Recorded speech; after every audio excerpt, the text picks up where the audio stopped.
అనకాపల్లి జిల్లా రాంబిల్లి మండలం అచ్యుతాపురం ఫార్మాసిటీలో ఎసెన్సియా ఫార్మసీ కంపెనీలో రియాక్టర్ పేలిన ఘటనలో మృతుల సంఖ్య 17కు చేరింది. మరో 60 మందికి పైగా గాయపడ్డారు.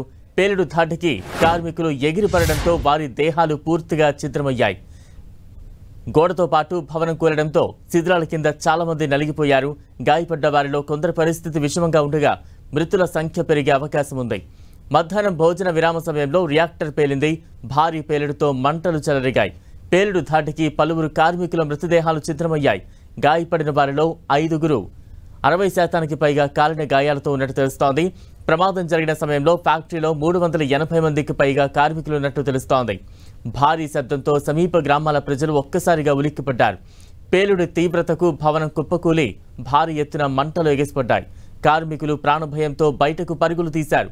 11 ఫైర్ ఇంజన్ల సహాయంతో అగ్నిమాపక సిబ్బంది మంటలను అదుపు చేశారు. శిథిలాల కింద చిక్కుకున్న కార్మికులను భారీ క్రేన్ల సహాయంతో శిథిలాలను తొలగించి బయటకు తీసింది ఎన్డీఆర్ఎఫ్ సిబ్బంది. క్షతగాత్రులను చికిత్స కోసం అనకాపల్లిలోని వేర్వేరు ఆసుపత్రులకు తరలించారు. 17 మంది మృతుల్లో 13 మందిని గుర్తించారు. ఇందులో ప్లాంట్ ఏజీఎం రామిరెడ్డి, ట్రైనీ ఇంజనీర్లు Challapalli Harika, Paidi Rajasekhar, senior executives H Prashanth, Ganesh Kumar, Satish Marisetti, assistant మేనేజర్లు Mahanti Narayanarao, Mondi Nagababu, Nageswararao, housekeeping boys Sanjasi Naidu, Mohan Durga Prasad, painter Chinnarao, fitter Parthasarathi ఉన్నట్లు నిర్ధారించారు. మరో 4 మృతదేహాలను గుర్తించాల్సి ఉంది. సాల్వెంట్ ఆయిల్ను ఒక అంతస్తు నుంచి మరొక అంతస్తుకు పంప్ చేసే క్రమంలో లీక్ అయి మంటలు చెలరేగాయంటున్నారు అధికారులు. అనంతరం పెద్ద పేలుడుతో ప్రమాదం సంభవించిందని తెలిపారు. అంతేకాదు ఈ కంపెనీ వివాదాల్లో ఉన్నట్టు తెలుస్తోంది. ఎసెన్సియా ఫార్మా కంపెనీకి 2 యజమానులుండగా వారి మధ్య విభేదాలున్నట్లు అధికారులు తెలిపారు. ఇంత పెద్ద ప్రమాదం జరిగిన యాజమాన్యం మాత్రం ఇప్పటి వరకు ఎలాంటి ప్రకటన చేయలేదు. ప్రమాదానికి గల కారణాలను, మృతుల సమాచారాన్ని వెల్లడించలేదు. ఏపీ సీఎం చంద్రబాబు ఇవాళ అచ్యుతాపురం వెళ్లి క్షతగాత్రులను పరామర్శించనున్నారు. ప్రమాదం జరిగిన సెజ్ను కూడా ఆయన పరిశీలించనున్నారు. ఈ ప్రమాద ఘటనపై దిగ్భ్రాంతి వ్యక్తం చేసిన ఆయన కలెక్టర్తో మాట్లాడి వివరాలు తెలుసుకున్నారు. క్షతగాత్రులకు మెరుగైన వైద్య సేవలు అందించాలని సూచించారు. ఈ ఘటనపై ఉన్నత స్థాయి విచారణకు ఆదేశించారు. ఈ ఘటనపై డిప్యూటీ సీఎం పవన్ కళ్యాణ్ అధికారులతో చర్చించారు. ప్రమాదానికి గల కారణాలను అడిగి తెలుసుకున్న ఆయన దీనికి గల బాధ్యుల ఎవరైనా సరే దానిపై ఆరా తీశారు. ఈ ఘటనలో మృతి చెందిన వారి సంతాపం ప్రకటించారు. ఒకే ప్రాంతంలో తరచూ ఇలాంటి ప్రమాద ఘటనలు జరుగుతుండటంతో సేఫ్టీ ఆడిట్ ప్రాముఖ్యతపై అధికారులకు సూచనలు చేశారు. ఫ్యాక్టరీలు, అగ్నిమాపక శాఖ, పెట్రోలియం, పేలుడు పదార్థాల భద్రతా సంస్థ, కార్మిక శాఖలతో సమన్వయ సమావేశం నిర్వహించి సేఫ్టీ ఆడిట్ చేపట్టి భద్రతా ప్రమాణాలు, నిబంధనలు ఖచ్చితంగా అమలయ్యేలా చూడాలని స్పష్టం చేశారు. అమలులో నిర్లక్ష్యం వహిస్తే కఠినంగా వ్యవహరించాలన్నారు.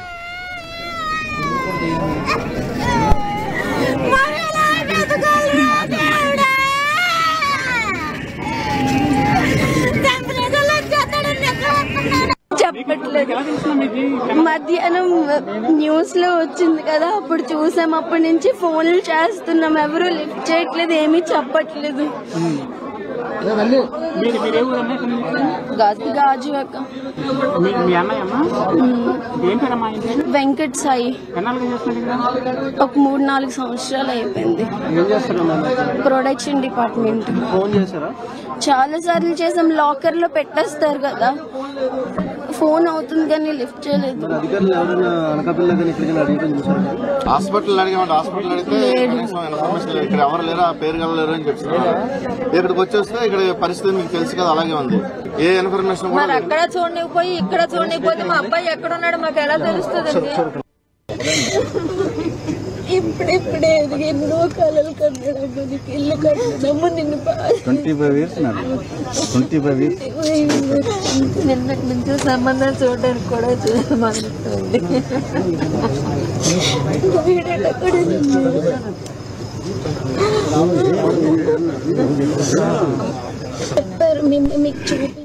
మరోవైపు ప్రమాద ప్రాంతాన్ని హోంమంత్రి వంగలపూడి అనిత అర్ధరాత్రి పరిశీలించారు. ఈ ఘటనలో 17 మంది మృతి చెందారని ఆమె బాధిత కుటుంబాలకు అండగా ఉంటామని భరోసా ఇచ్చారు. 35 మంది వివిధ హాస్పిటల్స్లోని, ఇక్కడ వైజాగ్ మెడికవర్ హాస్పిటల్లోని, కిమ్స్లోని, ఇక్కడ ఉషా ప్రైమ్ హాస్పిటల్లోని గాజువాక్లో కొంతమంది, ఇలా కొంతమంది కొన్ని హాస్పిటల్స్లో ఓవరాల్గా 35 మెంబర్స్ హాస్పిటలైజ్డ్ అయి ఉన్నారు. ఇప్పుడు వీళ్ళందరికీ కూడా కంపల్సరీగా గవర్నమెంట్ తరపు నుంచి ఆర్థిక సహాయం అందించడం కూడా జరుగుతుంది. ఇక్కడ ఎందుకు ఇలా జరిగిందని దాని మీద ఉన్నత స్థాయి విచారణ కూడా ఆదేశించడం జరిగింది. డెఫినెట్ గా ఇక్కడికి వచ్చిన తర్వాత సార్ ఇక్కడంతా పర్యవేక్షించి క్షతగాతులు ఎవరైతే ఉన్నారో వాళ్ళందరినీ కూడా పరామర్శించి వాళ్ళకి తగిన ఆర్థిక సహాయం చేసి ఆ కుటుంబానికి అందరూ భరోసాగా నిలబడాలని చంద్రబాబు నాయుడు గారు కూడా వస్తున్నారు. ముఖ్యంగా ఇక్కడ ఎవరైతే మృత్యువాత పడ్డారో వాళ్ళు, క్షతగాతులైన కుటుంబాలు, వాళ్ళందరికీ కూడా గవర్నమెంట్ ఎప్పుడు కూడా సహాయ సహకారాలు అందిస్తామని మనస్ఫూర్తిగా తెలియదు. యాక్చువల్గా ప్రమాదానికి ఒక గ్యాస్ అనేది వీళ్ళకి సాల్వెంట్స్ లో లీకేజ్ ఉందండి. ఆ సాల్వెంట్స్ లో లీకేజ్ ఏదైతే ఉందో ఆ లీకేజ్ ని కొంచెం క్లియర్ చేయడానికి అని చెప్పి వాళ్ళందరూ కూడా ప్రయత్నం చేశారు. ఆ ప్రయత్నం చేసే లోపే అక్కడ వాళ్ళకి ఒక గ్యాస్ అన్నది మిథైల్ టర్ట్ బ్యూటైల్ ఇథర్ అనమాట, ఎంటీబీఈ అనే ఒక గ్యాస్ అది ఫామ్ అయిపోయింది. అదేమైందంటే ఆ పైప్ లైన్స్ నుంచి ఏసీల్లోకి వెళ్ళి మొత్తం అది టాప్ ఫ్లోర్ నుంచి కింద ఫ్లోర్ వరకు అది స్ప్రెడ్ అయిపోయింది.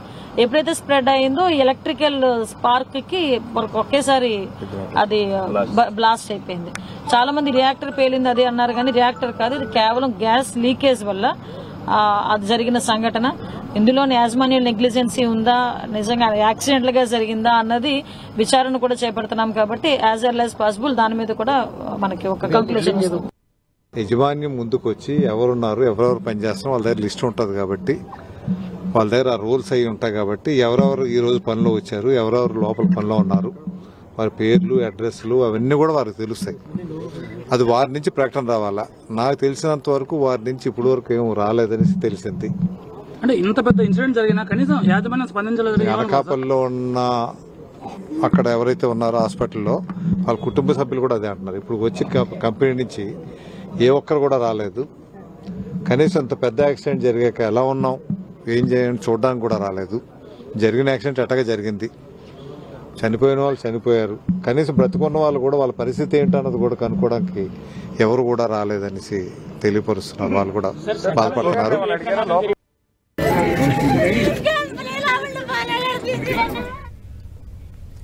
అనకాపల్లిలో పేలుడు ఘటనకు సంబంధించి తాజా అప్డేట్స్ అందించేందుకు మా ప్రతినిధి జార్జ్ సిద్ధంగా ఉన్నారు. జార్జ్, ఆసుపత్రిలో చికిత్స పొందుతున్న వారికి ఎటువంటి వైద్యం అందుతోంది, వైద్యులు ఏమంటున్నారు, మృతుల వివరాలు ఎంతవరకు ఇంకా తెలుసుకున్నారు?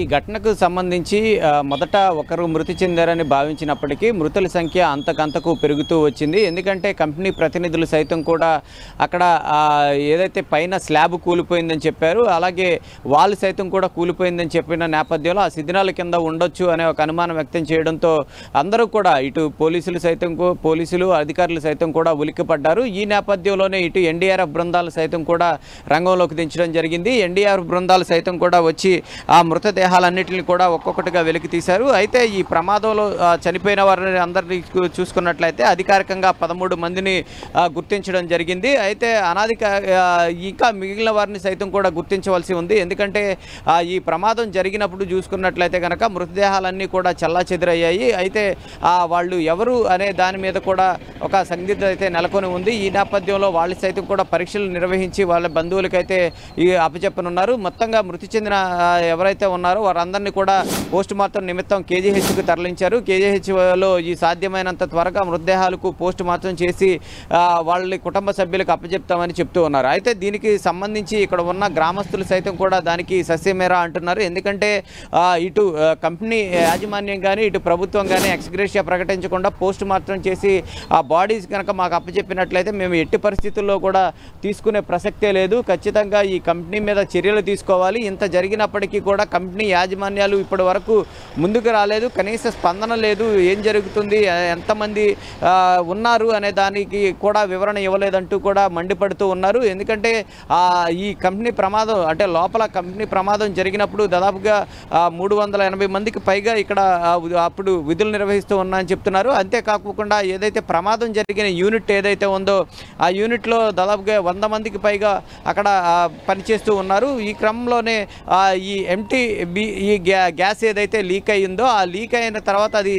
వెంటనే ఆ భవనం అంతా కూడా అది వ్యాపించడం జరిగింది. వ్యాపించిన క్రమంలో ఒక్కసారిగా ఆ సాల్వెంట్ ఎలక్ట్రిక్ స్పార్క్ జరగడంతో ఒక్కసారిగా ఈ బ్లాస్ట్ అవ్వడం జరిగింది. బ్లాస్ట్ అయిన నేపథ్యంలో అక్కడ ఆ శిథిలాలన్నీ కూడా కూలిపోయాయి. ఆ కూలిపోయిన కిందే ఈ డెడ్ బాడీస్ అన్నీ కూడా ఉన్నాయి. అంతేకాకుండా మరి ముఖ్యంగా ఆ చుట్టుపక్కల ఎవరైతే ఉన్నారో వాళ్ళంతా కూడా ఆ దట్టమైన పొగలకు సైతం కూడా ఉక్కిరిబిక్కిరయ్యారు, అస్వస్థకు గురయ్యారు. వాళ్ళందరినీ కూడా ప్రస్తుతానికి హాస్పిటల్కి తరలించి వైద్యం అయితే అందిస్తున్నారు. ముఖ్యంగా చూసుకున్నట్లయితే కనుక వివిధ హాస్పిటల్లో దాదాపుగా 35 మంది ప్రస్తుతానికి చికిత్స పొందుతూ ఉన్నారు. 18 మంది అయితే మృతి చెందడం జరిగింది. ఈ మృతి చెందిన బాధితులు ఎవరైతే ఉన్నారో వాళ్ళందరూ కూడా కొంతమంది అడ్రస్లు సైతం కూడా అంటే తమ బాధితులు తమ వాళ్ళు ఎక్కడున్నారో చెప్పాలంటూ కూడా నిన్న డెడ్ బాడీస్ తీసుకెళ్తున్న అంబులెన్స్ వద్ద బైఠాయించి ఆందోళన చేశారు. ఎందుకంటే విధుల్లోకి వెళ్ళిన వారంతా కూడా ఫోన్లకు స్పందించకపోవడం, వాళ్ళు ఉన్నారో లేరో కూడా తెలియకపోవడం, మిస్ అయినా వాళ్ళు ఎక్కడున్నారో అంటూ కూడా ఆందోళన చేస్తూ ఉన్నారు. అయితే ఈ క్రమంలోనే అంటే ఈ సాల్వెంట్ ప్రమాదం జరిగినప్పుడు ఆ శిథిలాలు తొలగించడానికి కూడా పెద్ద పనే పట్టిందని చెప్పుకోవాలి. ఎందుకంటే భారీ కుక్లైన్లతో తీసుకొచ్చి ఆ శిథిలాలన్నింటినీ కూడా తొలగించారు. ఆ తొలగించిన నేపథ్యంలోనే ఇవన్నీ కూడా ఒక్కొక్కటిగా బయటపడ్డాయి. మరి ముఖ్యంగా చూసుకున్నట్లయితే కనుక దీనికి సంబంధించి ఇటు ఉప ముఖ్యమంత్రి పవన్ కళ్యాణ్తో పాటు ముఖ్యమంత్రి చంద్రబాబు నాయుడు సైతం కూడా దీని మీద ఉన్నత స్థాయి విచారణ చేయాలని ఆదేశాలు జారీ చేశారు. ముఖ్యంగా ఈ ఫ్యాక్టరీస్ ఆఫ్ ఇన్స్పెక్టర్తో పాటు దీనికి సంబంధిత విభాగాలు ఎవరైతే ఉంటారో వారందరూ కూడా చేరుకొని అసలు ఆ ప్రమాదానికి గల కారణాలు ఏంటి, ఎటువంటి ప్రమాదాలు చోటు చేసుకోకుండా ఎటువంటి చర్యలు తీసుకోవాలి, ఇప్పటివరకు సేఫ్టీ ఆడిట్ అనేవి చేశారా లేదా అనే దాని మీద కూడా వాళ్ళు విచారణ చేయాలంటూ కూడా చెప్పడం జరిగింది. అయితే దీనికి ముఖ్యంగా మరికొద్ది సేపట్లో సైతం కూడా ఇక్కడికి చంద్రబాబు నాయుడు కూడా ఈ కంపెనీ వద్దకు రానున్నారు. దాదాపుగా 11 గంటల ఆ ప్రాంతంలో ఆయన విశాఖకు చేరుకున్న తర్వాత మెడికవర్ హాస్పిటల్కి వెళ్తారు. అక్కడ చికిత్స పొందుతున్న బాధితులు ఎవరైతే ఉన్నారో వారిని పరామర్శించనున్నారు. అంతేకాకుండా వాళ్ళకి అందుతున్న వైద్యం మీద ఆరా తీనున్నారు. మెరుగైన వైద్యం అందించాలంటూ కూడా ఇప్పటికే ఆదేశాలు జారీ చేసిన నేపథ్యంలో వారికి ఎట్లాంటి వైద్యం అందించాల్సి ఉంటుంది, ఇంకా ఏం చేయాల్సి ఉంటుంది అనేది వైద్య బృందాలతో కూడా మాట్లాడనున్నారు. ఆ తరువాత అక్కడ ముగిసిన తర్వాత ఆయన ఇక్కడకు రానున్నారు. ఇక్కడికి వచ్చిన తర్వాత ప్రమాద ఘటనకు సంబంధించిన స్థలాలు ఏవైతే ఉందో ఆ స్థలం వద్దకు వచ్చి ఆయన పరిశీలించనున్నారు. అయితే ఈ ఘటనకు సంబంధించి చూసుకున్నట్లయితే కనుక ఈ పరిశ్రమల్లో తరచూ కూడా ఈ రియాక్టర్లు పేలడం, అలాగే సాల్వెంటు మందులు తయారు చేసే రసాయనమైనటువంటి సాల్వెంటులో నిర్వహణ లోపాలు అయితే చాలానే ఉన్నాయని చెప్పుకోవాలి. ఎందుకంటే తరచూ కూడా ఈ రియాక్టర్లు అనేవి పేలడం, చాలామంది కూడా చనిపోవడం వంటివి జరుగుతూ ఉన్నాయి. ఈ క్రమంలోనే ఈ ప్రమాదం అనేది చోటు చేసుకుంది. ముఖ్యంగా చూసుకున్నట్లయితే కనుక ఈ ప్రమాదాలకు అడ్డుకట్టడంలో మాత్రం విఫలం అవుతున్నారనే చెప్పుకోవాలి. దీనికి సంబంధించి ప్రతి ఏటా కూడా సేఫ్టీ ఆడిట్లు జరగాలి. సేఫ్టీ ఆడిట్లో సైతం కూడా ఈ పైపుల భద్రత ఏ విధంగా ఉంది, దానికి సంబంధించి నిర్ణీత కాలంలోపే వాటిని మారుస్తున్నారా లేదా అనే చూడాలి. అలాగే రియాక్టర్ల క్వాలిటీ ఏ విధంగా ఉన్నదనేది ఇవన్నీ కూడా సేఫ్టీ ఆడిట్ జరగాలి. ఆ సేఫ్టీ ఆడిట్ జరిగిన తర్వాత ఫ్యాక్టరీస్ ఆఫ్ ఇన్స్పెక్టర్స్ వచ్చి ఇక్కడ తనిఖీలు నిర్వహించాలి. కానీ ఇక్కడ ఎక్కడా కూడా అలాంటి జరుగుతున్నట్లు కూడా కనిపించడం లేదు. ఎందుకంటే ఏడాదిలోనే దాదాపుగా 3 నుంచి 4 ప్రమాదాలు అయితే ఈ ఫార్మాసిటీలో చోటు చేసుకుంటున్నాయి. అంతేకాకుండా ఇక్కడ అంబులెన్స్లు సైతం కూడా మెయింటైన్ చేయడం లేదు. ఎందుకంటే ప్రతి కంపెనీ కూడా వాళ్ళ యొక్క సేఫ్టీ మెజర్స్ పాటించడంతో పాటు ఇటు అంబులెన్స్తో పాటు ఈ ఫైర్కి సంబంధించిన వెహికల్స్ని కూడా ఏర్పాటు చేసుకోవాల్సి ఉంటుంది. కానీ ఇక్కడ ఉన్న కంపెనీల్లో ఎన్ని కంపెనీలు అవి పాటిస్తున్నాయంటే వేళ్ల మీద లెక్క పెట్టవలసి అంతలాగా అంత నిర్లక్ష్యంగా వహిస్తూ ఉన్నారు. ఈ క్రమంలో అందువల్లనే ఇంత పెద్ద ప్రమాదం అనేది చోటు చేసుకుంది. ముఖ్యంగా ఈ ప్రమాదానికి సంబంధించి విచారణ కమిటీ అయితే